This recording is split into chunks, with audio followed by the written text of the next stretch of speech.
Olá, pessoal! Hoje a gente vai ver um pouco de como foi a construção do Império no Brasil. A gente sabe que o Brasil, não é, o nosso território, ele foi colonizado, os portugueses chegaram aqui em 1500 e durante muito tempo os portugueses administraram, os portugueses mandaram, pegaram nossas riquezas, levaram para eles, fizeram da forma que eles queriam. Durante muito tempo foi assim. E aí chegou um momento em que o Brasil começava a querer se sair disso, né, dessa situação. Começava a querer lutar por outra situação para se tornar independente. E é esse momento que a gente vai estudar a partir de agora, certo? Vamos lá. A regência de Dom Pedro. O que é regência? O que é governo? Período regencial? É um período, gente, que o rei, a pessoa, o governante, ele vai reger, ele vai administrar aquela situação, aquele país. No caso, a gente vai ter aqui a regência de Dom Pedro I, que é o filho de Dom João VI, ok? Dom João VI, que era o rei de Portugal na época, em 1820.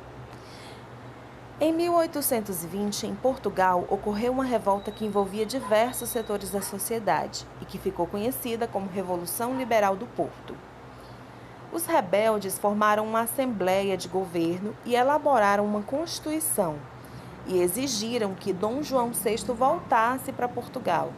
Além disso, eles pretendiam recolonizar o Brasil, que tinha sido elevado à categoria de reino em 1815. Vamos entender um pouquinho essa história. O Dom João VI tinha vindo para cá com uma comitiva de pessoas, mais de 15 mil pessoas, porque naquela época, Dom João VI tinha relações comerciais muito próximas com a Inglaterra. O que a Inglaterra tem a ver com isso, professora? Olha só, Napoleão Bonaparte, que era o administrador da França naquele momento, né? Ele estava expandindo seu território, estava conquistando, estava guerreando.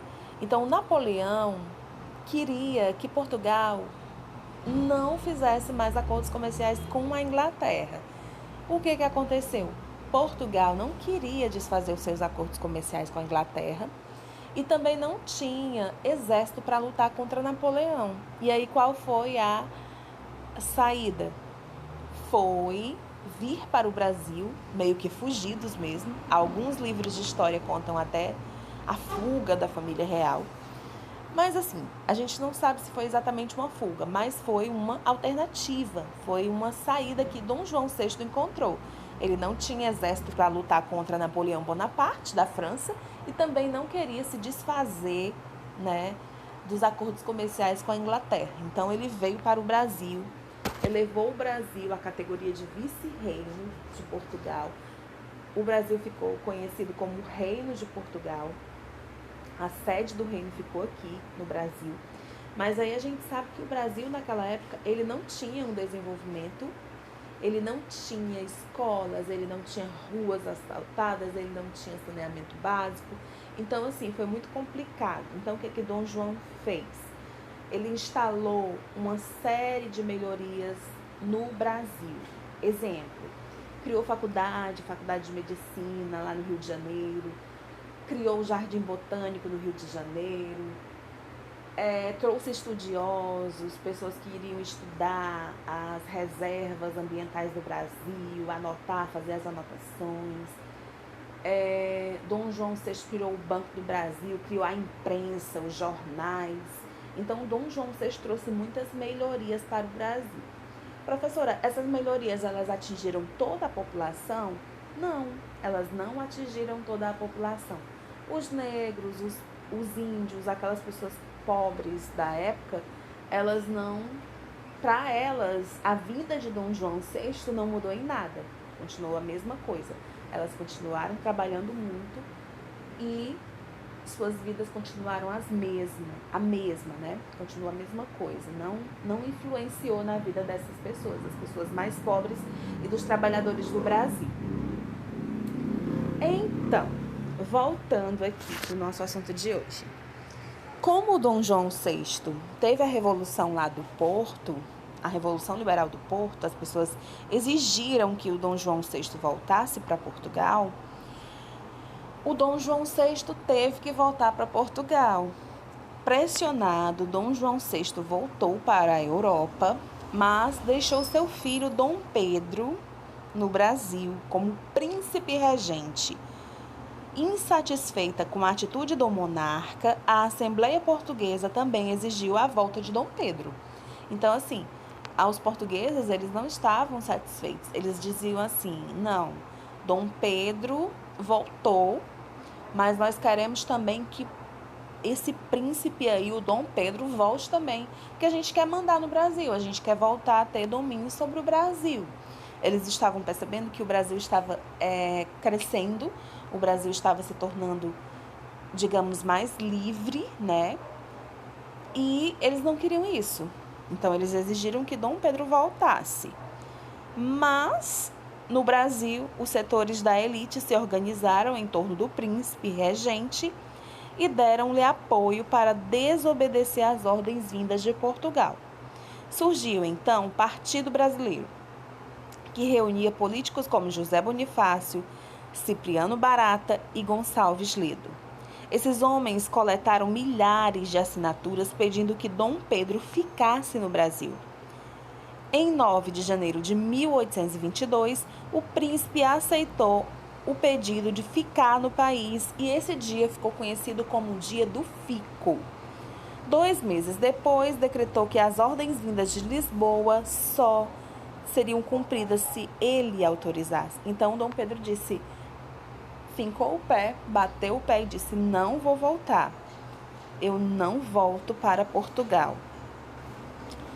E ele foi apoiado por uma série de pessoas, né, por um grupo de pessoas, o Partido Brasileiro, que essas pessoas fundaram esse partido e apoiaram e fizeram com que Dom Pedro I ficasse aqui no Brasil.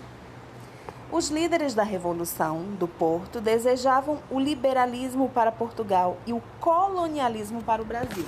Ou seja, elas queriam que Portugal se tornasse uma grande nação, mas, em contrapartida, eles queriam que o Brasil continuasse sob o jugo, continuasse sendo mandado por Portugal. Eles não queriam o Brasil como um país novo, como um país livre. Por quê, professora? Porque, lógico que eles iam perder dinheiro. Se eles tinham como tirar coisas aqui do Brasil, produtos, matérias-primas do Brasil, por que eles iriam querer que o Brasil fosse independente? É a lógica, né, gente? A galinha dos ovos de ouro dele não podia ser vendida, não podia ser livre. No entanto, o objetivo de recolonizar o Brasil não teve êxito, pois encontrou resistência tanto de Dom Pedro quanto dos grupos que o apoiavam. Estava traçado o caminho da independência. Então, a gente vai ver aí a independência do Brasil se formando, certo? Proclamação da Independência. No dia 7 de setembro de 1822, Dom Pedro proclamou a independência do Brasil na cidade de São Paulo e regressou ao Rio de Janeiro. Posteriormente, o príncipe foi aclamado imperador, sendo coroado com o título de Dom Pedro I em 1º de dezembro de 1822. Então, a gente tem aí uma nova formação. A gente tem aí o Brasil Império, onde vamos ter um rei. Não vamos mais ser dominados por Portugal. Agora nós temos o nosso próprio rei, que é Dom Pedro I. A proclamação da independência marcou a quebra definitiva dos laços coloniais. Ou seja, o Brasil deixa de ser uma colônia, deixa de ser explorado por Portugal e passa a ser independente economicamente de Portugal. Agora, o Brasil podia realmente exercer autoridade, exercer sua autonomia. Isso representava o nascimento do Estado Nacional Brasileiro.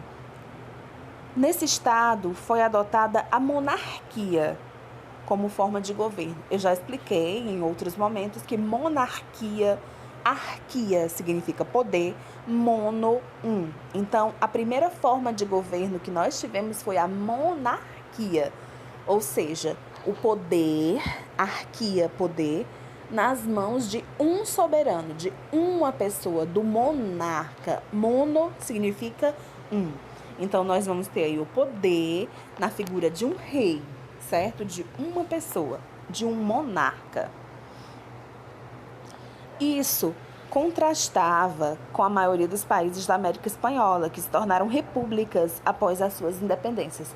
Então, assim, enquanto em outros países da América do Sul, que eram governados pela Espanha anteriormente, eles tinham se tornado repúblicas, o Brasil se tornou uma monarquia. É um regime bem diferente de uma república, porque numa república a gente vai ter a figura de um presidente, não é? E na monarquia não, a gente vai ter a figura de um rei. De modo geral, uma das diferenças entre essas formas de governo consiste no seguinte: na monarquia, o Estado é dirigido por um governante cujo poder é hereditário. Esse governante pode receber o título de rei, imperador, etc. Na República, o Estado é dirigido por governantes eleitos periodicamente pelo povo.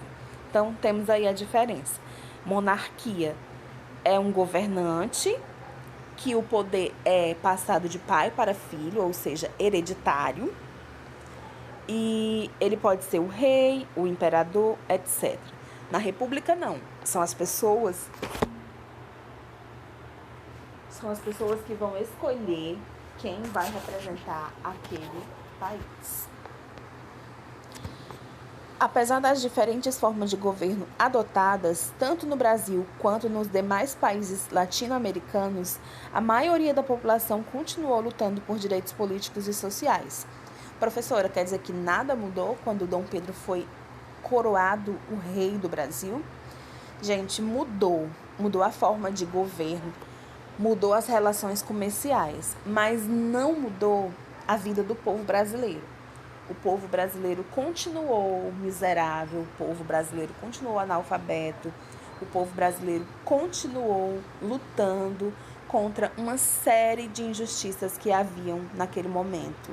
Então, percebam que a mudança ela foi apenas para a classe dominante, para os mais ricos, os mais abastados. A população, a maioria da população, a grande massa trabalhadora não mudou. A vida delas não mudou, continuou a mesma coisa.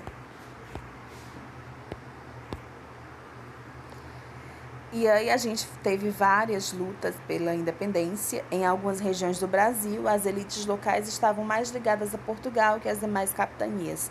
Nessas regiões, ocorreram guerras para garantir a independência e a unidade do Brasil.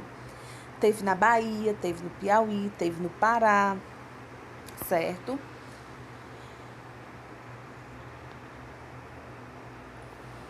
Como eu disse a vocês, a independência do Brasil, o Brasil ter se tornado um país livre de Portugal, não garantiu que as pessoas mais pobres, não é? Que as pessoas, os negros, os índios, as pessoas pobres que não tinham recursos, não garantiu que a vida delas mudasse. Então, a gente vai ter aí muitas lutas, a gente vai ter pessoas aí continuando a lutar bastante por uma igualdade social. E como a gente vê até hoje, nós já progredimos muito, já melhoramos muito como país, mas ainda continuamos na luta para melhorar a vida da maioria das pessoas, da maioria da população, que ainda sofre bastante com o descaso, com o desgoverno dos nossos governantes.